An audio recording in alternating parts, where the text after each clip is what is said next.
So there's this guy, Mark Rober, who makes YouTube videos for a living.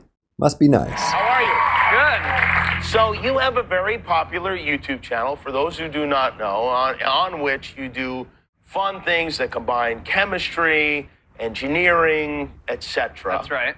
If somehow you haven't heard of him or seen his videos, I'd highly recommend checking them out. There's one where he engineered a super elaborate glitter bomb for porch pirates that was pretty funny. 4 different cameras, and it's about to unleash a pound of the world's finest glitter, along with some other surprises.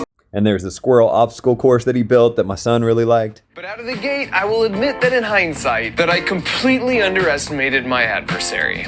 But neither of those are what I want to talk about today, because he also made a video about one of my son's favorite games, Guess Who? Do not actually talk. It was created in the early 80s, and it was probably my favorite game to play as a kid, just because the rules were so simple. Now, we each had different guessing strategies as kids, but now that I've taken a bunch of math classes dealing with probabilities, I wondered if there was a way to just totally dominate every game. Where he claimed to come up with the best strategy using math. He was pretty proud of this strategy and tried to use statistics to justify how it would win him 96% of games. Of course, being the math nerd that I am, I thought it'd be fun to look into this a little bit.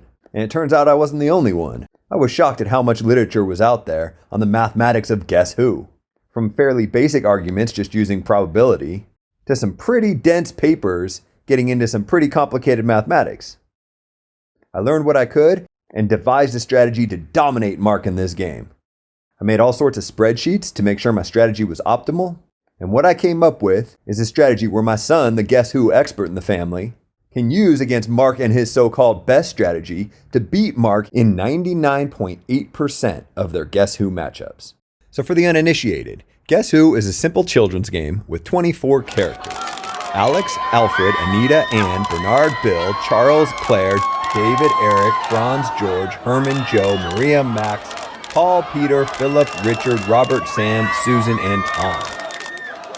The game is a 2-player game, where each player starts out with a board containing 24 face cards, one for each of these 24 people. Players then each draw a single card from what's referred to as a mystery deck, a separate deck of 24 cards, again one for each person. And the goal of the game is to guess the card that your opponent picked from the mystery deck before your opponent guesses the card that you picked from the mystery deck. On a given turn, you either ask your opponent a yes or no question about their mystery card, or you guess their mystery card. If you correctly guess the person on their mystery card before they correctly guess the person on your mystery card, you win. And if either player ever incorrectly guesses the person on their opponent's mystery card, they automatically lose. So for example, if I'm player 1 and you're player 2, maybe I ask if your player is balding, and you say no because Claire is clearly not balding. And that allows me to eliminate Bill, Herman, Richard, Sam, and Tom because each of them are balding. And then it's your turn. And maybe you ask, does your person have facial hair? And I reply, yeah, because Alex has this cool little mustache. So now you can eliminate anybody who does not have facial hair. And we continue in this fashion, asking yes or no questions back and forth until one of us is ready to guess the other person's mystery card. In this specific case, after 4 questions, I was able to deduce that your person must be Claire. So on my 5th turn, I made this guess, I was correct, so I win the game. In this simulation, I got the answer correct pretty quickly, but it wasn't because I used some good strategy, I just got kind of lucky. But that begs the question, what is the optimal strategy in a game of Guess Who? Well, what Mark decided to do was minimize the expected number of turns it would take to narrow the possible number of options in your field down to just 1. And since narrowing the field down to 1 allows you to correctly guess your opponent's card, it might seem like narrowing the field down to 1 as quickly as possible would be the optimal strategy. But it's not. Not even close. To understand the optimal strategy and see how it dominates Mark's strategy, we need to first understand Mark's strategy. Essentially what he shows is that using questions with or statements, we can perform a binary search, one where each question narrows the field by as close as half as possible. I'll let him tell it. So the broadest question would apply to exactly half of the characters. So no matter if the answer is yes or no, you knock down half. So starting with 24, then it goes to 12, then to 6, and then to 3, and then to either 2 or 1, and then your final guess. So just to be clear, if you're using Mark's strategy, after 3 turns, you're guaranteed to have narrowed down the possibilities for your opponent's mystery card to just 3. And then on that 4th turn, there's a 1 in 3 chance that you narrow it down to just 1 person, and a 2 in 3 chance that you narrow it down to 2 people. In the case where you narrowed it down to 1 on your 4th turn, you're guaranteed to guess correctly on your 5th turn if your opponent hasn't already guessed yours correctly. And in the case that you narrowed it down to 2 on your 4th turn, you're guaranteed to narrow it down to 1 on your 5th turn in which case you're guaranteed to guess it correctly on your 6th turn, again assuming your opponent hasn't already guessed your card correctly. Finally, he argues that you can use questions with or statements to perform this search. Tell him, Mark. So given that every attribute applies to only 5 people, how can you possibly ask a question that applies to exactly half of them? Well, there's several different ways to do it, but one idea is to ask a question like, does your person have white hair or red hair or glasses? Now this is perfectly legal since the rules state you just have to ask a yes or no question. So, a couple comments here. I think Mark's correct that technically, by the rules, these questions with or statements would be totally fine. However, I can tell you from experience, your average 7-year-old is not going to let that fly. The good news is you don't need these or statements in your questions. His assertion that each characteristic only applies to 5 people isn't quite true. For example, we've already seen that there's 8 people with some form of facial hair. We could also ask about a visible part in their hair to separate out these 8. And while it starts to get a little bit ambiguous, I bet you could separate these 10 from the others with a carefully worded question about the width of their mouth. And this is all based on the characters in the old version of the game, because that's the one Mark was playing with. But in the new version, half of the characters are female, and there's a lot more diversity, which would make it a lot easier to separate the characters.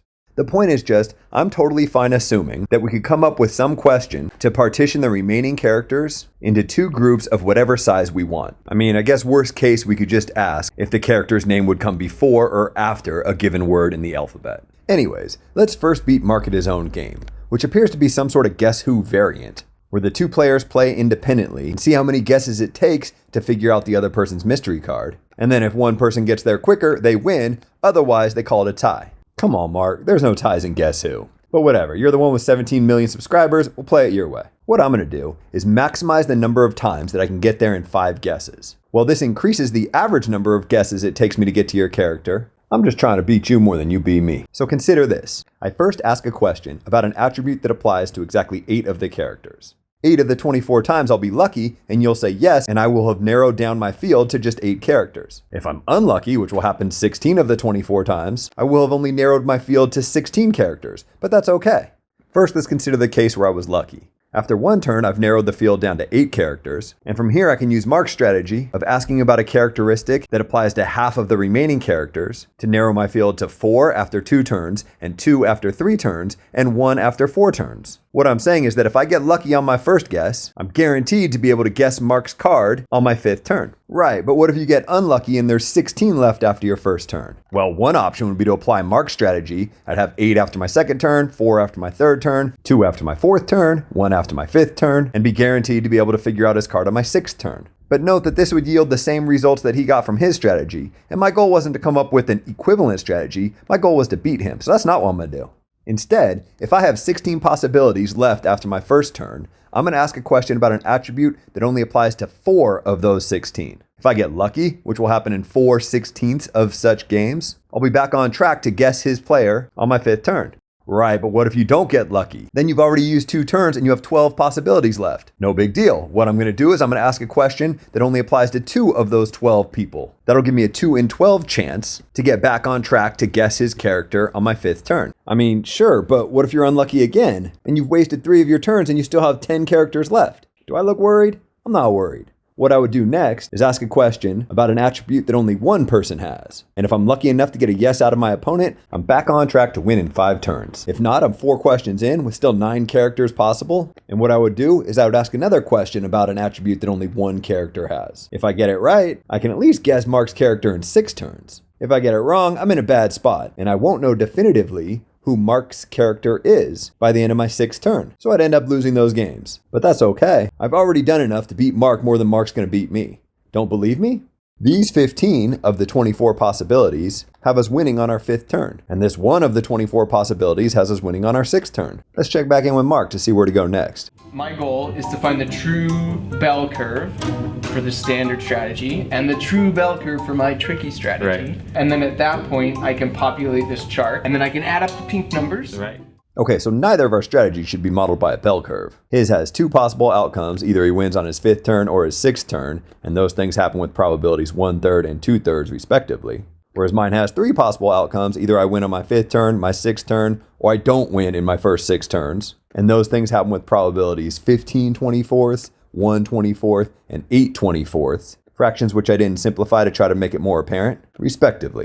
Because at this point our outcomes are independent, an assumption that we'll fix later, the joint probabilities are just equal to the product of the individual probabilities. In other words, I can fill out my table by just multiplying together the column and row probabilities. For example, 2/3 times 15/24 is 41.7%. Now, following Mark's lead, I add up the pink numbers to figure out that he will win in 34.7% of games, and compare that to the 41.7% of games in which I'll win. So in the case that we don't tie and there's a winner, that winner will be me roughly 54.5% of the time.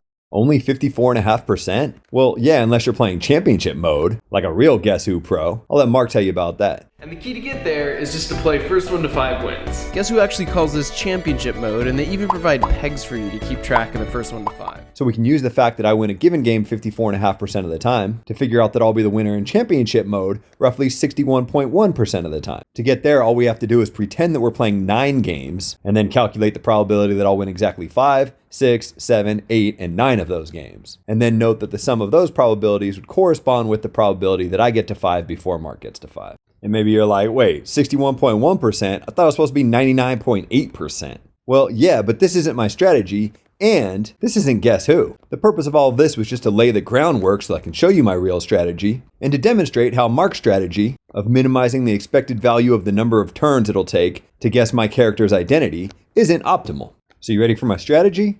Okay, let's begin. There's multiple things I have to point out. The first one isn't going to make a big difference, and frankly, it's going to make the math a lot more challenging, but rather than have somebody correct me in the comments, I'm going to point it out. There's only one copy of each player in the deck of mystery cards.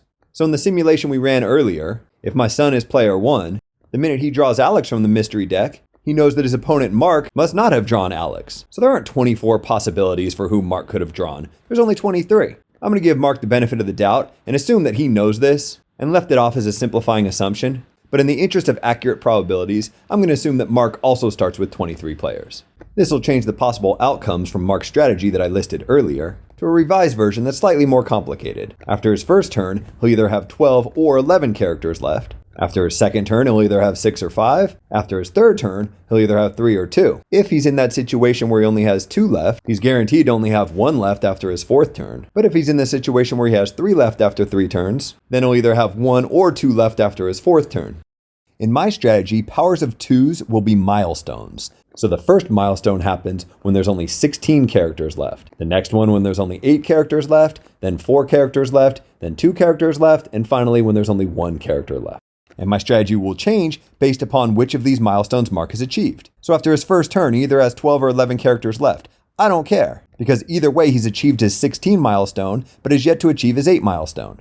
Similarly, after his second turn, whether he has 6 or 5 characters left makes no difference to me. Either way, he's achieved the 8 milestone, but has yet to achieve the 4 milestone. However, after his third turn, it is important, because if he has 3 characters left, he's achieved his 4 milestone, but not his 2 milestone. But if he only has 2 characters left, well, then he's achieved his 2 milestone, and I'm going to act differently. So how am I going to act? Well, it depends if I'm ahead or behind. And as you may have guessed, ahead and behind are based upon milestones. If my opponent has achieved a milestone that I have yet to meet, then I'm behind. Otherwise, I'm ahead. If I'm ahead, it's easy. I'm just going to ask a question about a trait shared by as close to half of the remaining characters as possible. Note that this will necessarily achieve the next milestone. If I'm behind, I'll be a little bit more aggressive and ask a question about a trait shared by the number of characters corresponding with the largest milestone that my opponent has not yet achieved. So say I've got 15 characters left and my opponent only has 5 characters left. Then I've achieved the 16 milestone, but my opponent has achieved the 8 milestone. So I'm behind. My strategy will be to ask a question shared by 4 of the remaining 15 characters. So that's it? Almost. One more caveat that I want to add regarding end game play. To show you what I'm talking about, let me take you back to the simulation that I ran at the start of this video. Late in the game, I asked you if your character was a female, and you said yes. That allowed me to narrow your character down to just one person. You knew I was going to win on my next turn. But you're a good sport, so you didn't quit, and you asked me back a question. But why bother, right? If I've already narrowed your character down to just one person, and you haven't already narrowed mine down to just one person, how could you possibly win? Well, there is a way. To see how, we have to go to the official rules, straight from Hasbro. What it says is that on your turn, you may either ask a question or guess who the mystery person is. It then goes on to say that you shouldn't guess who the mystery person is until you're ready, because if you guess wrong, you lose the game. But if your opponent's already narrowed your person down to just a single character, you've got nothing to lose. This is what I call the nuclear option, and it's the last caveat to my strategy. If my opponent's narrowed my character down to a single person, in other words, my opponent has reached their final milestone, what I'm going to do is guess their mystery person, even if I might be wrong. As it clearly says here, if I guess their mystery person correctly, I win, and if I guess it incorrectly, well, I lose, but I was going to lose anyways. This nuclear option might not make you any friends, but it will increase your win probability. Let's calculate that win probability.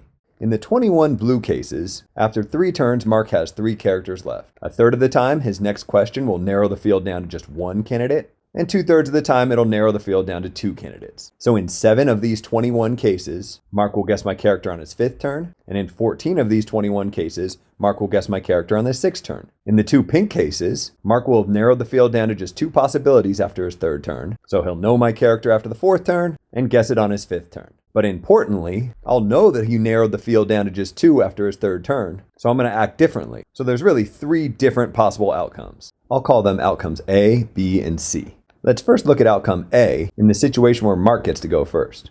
By the time I get to play, Mark's already reduced his field to either 12 or 11 characters and achieved the 16 milestone. I'm already behind, so I use my aggressive strategy and ask a question about a characteristic shared by 8 people.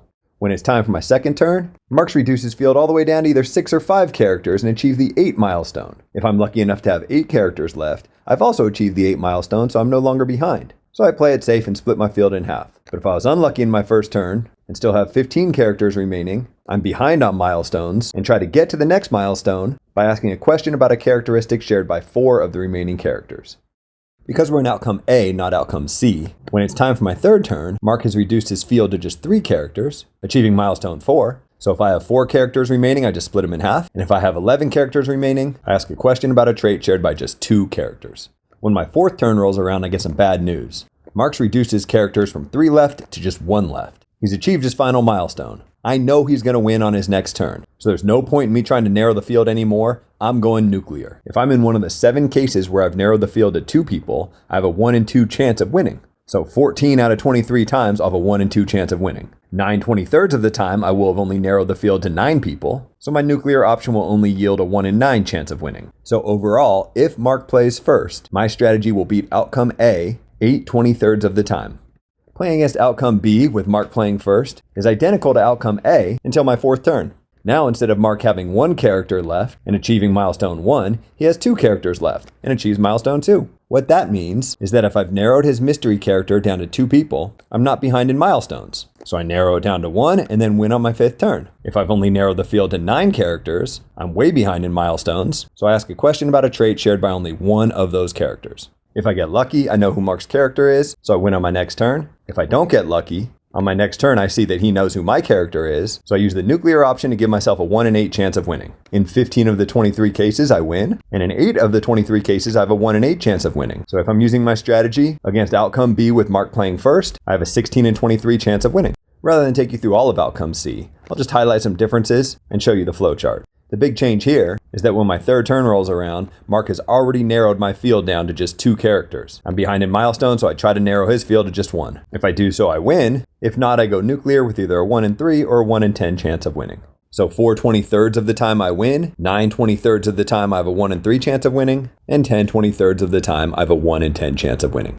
Recall from earlier that there's a 7 in 23 chance that Mark's strategy will lead to outcome A, and a 14 in 23 chance that it'll lead to outcome B, and a 2 in 23 chance that it'll lead to outcome C. Using the probabilities calculated from the previous 3 flowcharts, we can calculate the overall probability of me winning if I play second to be 296 divided by 529, or roughly 56%. Not bad considering that playing second is a huge disadvantage. We can do the same analysis on outcome A, assuming that I play first. Here's the flowchart showing how I'd win on my 5th turn, 9 of the 23 times, and go to a 1 in 2 nuclear situation the remaining 14 of the 23 times. Against outcome B, if I get to play first, my strategy will win 100% of the time, as shown by this flowchart. And finally, outcome C, which plays out pretty similar to outcome A when I go first, in that 9 of the 23 times I win on my 5th turn, and the remaining 14 of the 23 times, I use the nuclear option with the 1 in 2 shot of winning. Now all we have to do is combine the probabilities that Mark ends up in outcomes A, B, and C, which we figured out earlier, with the chance that I win if I play first under those 3 outcomes, to figure out that our chance of winning if I play first is 466 529ths, or 88.1%. Not bad. So while my strategy performs well against Mark, whether I play first or second, maybe you remember that the original claim was that my son could beat Mark using this strategy 99.8% of the time. How'd I get there? Well, if we go back to Hasbro's official rules, we see that they clearly state that the younger player always goes first. So while I'm old and thus way past my Guess Who prime, my son is not. And he'd always enjoy the advantage of playing first against Mark, and thus the 88.1% win probability in a given game. Recalling that championship mode is a race to 5 wins, and the probability that we win 5 first is equivalent to the probability that we win at least 5 out of 9, we sum the probabilities that my son beats Mark 5, 6, 7, 8, and 9 out of the hypothetical 9 games to see that my son would beat Mark in championship mode 99.8% of the time.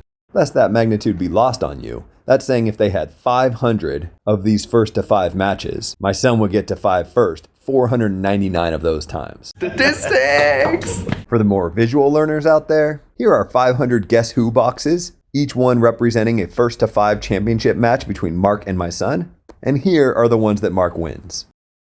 As always, I'll leave you with the challenge question. If I play a championship match against my son, both using my strategy, him going first, what's the probability that I win 5 games before he does? Questions, thoughts, and solutions in the comments.